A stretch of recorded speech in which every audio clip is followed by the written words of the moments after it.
Welcome to the session on parts of speech. Parts of speech forms the foundation for all our writing and speaking in English, the concepts of which will be tested in various competitive exams that you come across. It could be competitive exams in banking, RRB, SSC.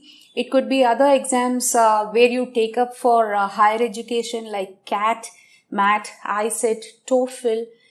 This is also a common concept tested in various campus hiring exams. In English, we have 8 parts of speech. They form the basis, the foundation for our communication in English. Having a solid foundation makes it easier for us to achieve fluency. In English, we have categorized the words in English into basic 8 forms or types called parts of speech. We also call them as word classes. It is important to recognize the parts of speech. This will help you analyze sentences, understand them. It also helps you construct good sentences. Now, when you are able to recognize different parts of speech, you will be able to understand what exactly the person opposite to you is communicating with you. If it is a written communication, you will be able to understand what the author is exactly telling you. If it is spoken, you will be able to relate well to the person talking to you and respond appropriately. The very first part of speech is noun. Noun refers to people, places, or things. Even intangible or abstract concepts like ideas or thoughts are things. Let's look at the few examples here. Sana doesn't use an iPhone. Yash doesn't eat brinjals. The earth is not the center of the universe. Music is the essence of life. All the underlined words in these sentences are nouns. You will see they cover a very vast variety of words here. Sana is a name of a person.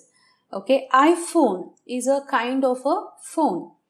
Yash is another name of a person. Brinjals, a vegetable. Earth, a planet. Center is a thought or an idea.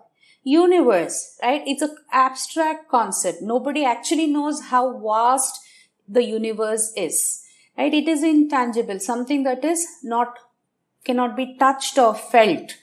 Okay. Music, on the other hand, right, is another intangible thought here. Okay. So you can't see music, you can feel it. Okay. Essence, another word here. Okay, that is more of an idea, an intangible thought. So is life. Okay, noun covers a vast variety of words. Okay, it is referred to people, places, or things. It's mostly a naming word. The second part of speech is a pronoun. Okay, as the name suggests, pronoun. Okay, pronouns are words that replace nouns. So you use pronouns instead of nouns. Now, as we saw in our previous slide, there were nouns covering a vast variety of words. Okay, there are equivalent pronouns for all the vast variety of nouns we use. Okay, so here are a few examples of pronouns: I, me, she, we, they, who, and so on. In the examples given here, the underlined words are the pronouns. I swam in the ocean. You swam in the ocean. He swam in the ocean. She swam in the ocean. It swam in the ocean. All these words are pronouns. The third part of speech is the adjective. Adjectives are descriptive words. Okay, they give more information, they add detail to a sentence.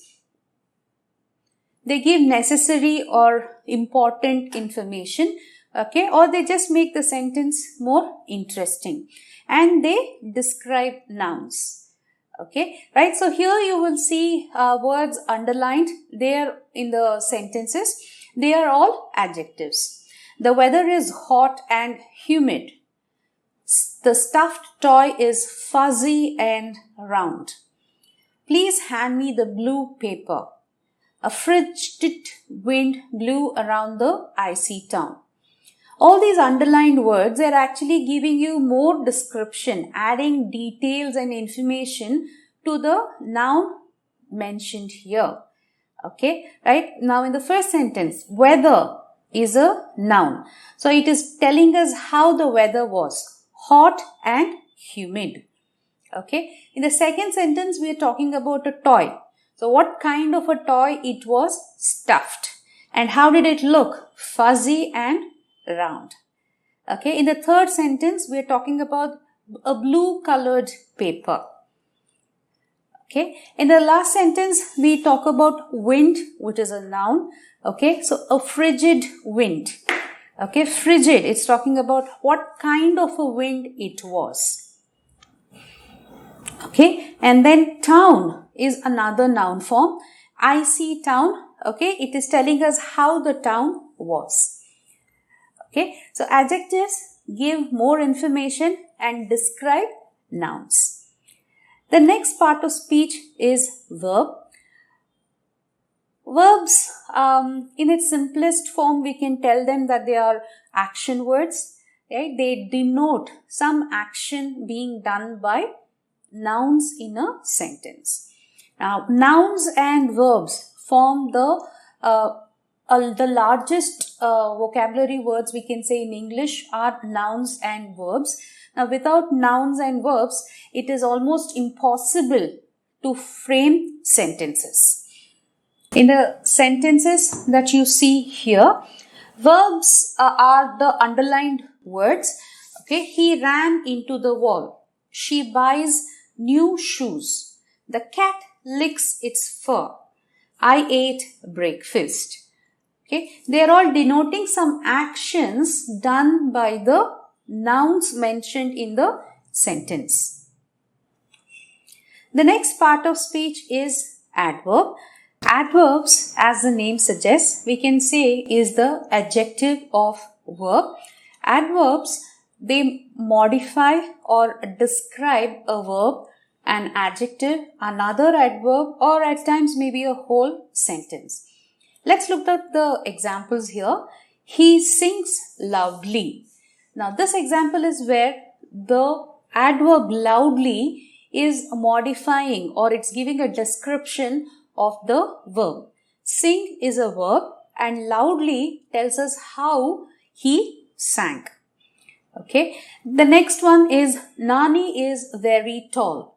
Tall is an adjective. So we are using very, an adverb, to give more description to the adjective tall. The third is the series ended too quickly. Okay. So here we are using quickly to describe or modify the another adverb in the sentence. The last one, fortunately, here we are modifying the whole sentence. Fortunately, I had brought an umbrella. Adverbs are mostly used as modifiers in sentences. The next will be preposition. As the name suggests, it is talking about the positions of nouns in the sentence. Okay, they tell us where and when about the nouns, right? They also give us various other information, but where and when is the most important information that prepositions give us. They're usually little words. Okay, so the underlined words in these sentences are the prepositions. The monkey is on his back. The glue is behind the board. The dream catcher is above the bed. The tree is on top of the mountain. The next part of speech is conjunctions.